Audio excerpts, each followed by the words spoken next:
स्वागत आहे आमच्या YouTube चॅनलवर। आजच्या व्हिडिओच्या माध्यमातून आपण नमो शेतकरी महासन्मान निधी योजनेचा हप्ता तुम्हाला कधी मिळणार आणि अनेक व्हिडिओच्या माध्यमातून जे काही तुम्हाला माहिती मिळत आहे ती खरी आहे का ते सुद्धा आजच्या व्हिडिओच्या माध्यमातून आपण सांगणार आहोत। अनेक सोशल मीडियाच्या माध्यमातून तुम्हाला आज हप्ता, उद्या हप्ता, तारीख जाहीर झाली, या दिवशी तुमच्या खात्यामध्ये पैसे जमा होणार, या संपूर्ण जे बाबी आहेत ते खरा आहेत का आजच्या व्हिडिओच्या माध्यमातून मी तुम्हाला सांगणार आहे। त्यासाठी हा व्हिडिओ शेवटपर्यंत बघा। चॅनलवर नवीन असाल चॅनलला सबस्क्राइब करा, जेणेकरून अशाच महत्त्वपूर्ण व्हिडिओच्या माध्यमातून मी तुम्हाला एक माहिती देणार आहे। तर आज महाराष्ट्रातील शेतकरी मित्रांसाठी एक आनंदाची बातमी आहे। नमो शेतकरी महासन्मान निधी योजनेचा 6वा हप्ता लवकरच मिळण्याची शक्यता आहे। सरकारकडून यासाठी हालचाली सुरू झाल्या असून शेतकरी उत्सुकतेने पैशाची वाट पाहत आहेत। ही योजना शेतकऱ्यांना शेतीसाठी आर्थिक मदत देण्यासाठी सुरू करण्यात आलेली ही एक महत्त्वाची योजना आहे। मिळालेल्या माहितीनुसार ऑगस्ट महिन्याचा जो हप्ता आहे हा हप्ता तुमच्या बँक खात्यामध्ये येऊ शकतो। जरी सरकारने अजून नेमकी तरी तारीख जाहीर सांगितलेली नाही तरी महिना अखेरपर्यंत पैसे येण्याची दाट शक्यता असणार आहे। काही वेळा इतर योजनांचे पैसे आणि हा हप्ता एकत्र येतात त्यामुळे मोठी रक्कम होऊ शकते। त्यामुळे यासाठी जे आहे खात्रीसाठी अधिकृत घोषणेची वाट पाहणे गरजेचे ठरणार आहे। ही योजना 2023-24 पासून सुरू करण्यात आलेली आहे। यात पात्र शेतकऱ्यांना वर्षाला 6,000 रुपये दिले जातात। ही रक्कम 3 वेळा दिली जाते। दर 4 महिन्याला ही रक्कम प्रत्येकी 2,000 रुपये थेट शेतकऱ्यांच्या खात्यामध्ये जमा केली जाते। नुकताच नवीन निधी मंजूर झाल्याने 93 लाखहून अधिक शेतकरी वर्ग या ठिकाणी पात्र आहेत।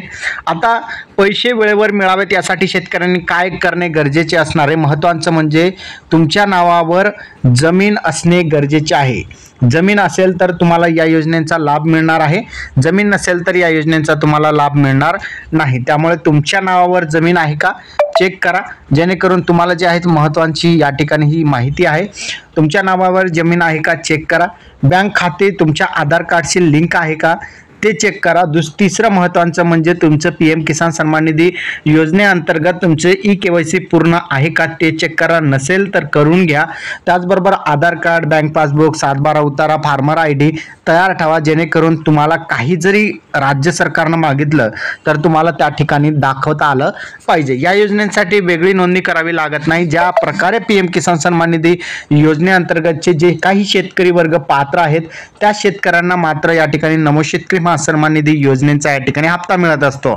पण मागील हप्ते थांबले असतील तर जवळच्या कृषी कार्यालयाला तुम्हाला संपर्क साधावा लागेल। त्या ठिकाणी काय प्रॉब्लेम आहे का तुमच्या या ठिकाणी नोंदणीमध्ये ते तुम्हाला त्या ठिकाणी जाणून घ्यावं लागेल आणि जाणून घेतल्यानंतर नेमकं काय प्रॉब्लेम आहे आणि त्याचं सोल्युशन म्हणजे तुमचं त्या ठिकाणी काय करावं लागेल या बाबी तुम्हाला त्या ठिकाणी समजून घ्यावं लागेल। आणि नेमकी फक्त सरकारी घोषणेवर तुम्हाला विश्वास ठेवायचा। अद्यापपर्यंत कोणतीही घोषणा जी आहेत राज्य सरकारमार्फत या योजनेसाठी तारखेबाबत केलेली नाही। त्यामुळे ज्यावेळेस तारीख येईल त्यावेळेस घोषणा असेल, राज्य सरकारचा GR असेल, निधी वितरित केलेला असेल आणि त्या बाबीनंतरच मात्र जे नमो शेतकरी महासन्मान निधी योजनेचे जे पैसे असतात ते तुमच्या खात्यामध्ये जमा होतात। त्यामुळे जरी तुम्हाला आज पडेल, उद्या पडेल, आत्ता पडणार, 12 नंतर पडणार जर असं सांगत असेल तर ती संपूर्ण माहिती खोटी आहे। अद्यापपर्यंत राज्य सरकारमार्फत त्याबाबत GR असेल, निधीबाबत तारखेबाबत घोषणा असेल, या कोणत्याही बाबी राज्य सरकारने अद्यापपर्यंत केलेलं नाही। ज्यावेळेस राज्य सरकार तारखेबाबत घोषणा करेल आपल्या YouTube चॅनलवर सर्वात अगोदर मिळेल। त्याचबरोबर GR जे निधीचं GR असतो त्या बाबी सुद्धा आपल्या YouTube चॅनलवर सर्वात अगोदर येत असतात। त्यामुळे चॅनलला सबस्क्राइब करा। चॅनलवर नवीन असाल चॅनलला सबस्क्राइब करा। असेच महत्त्वपूर्ण व्हिडिओ तुम्हाला रोज मिळत जातील। धन्यवाद।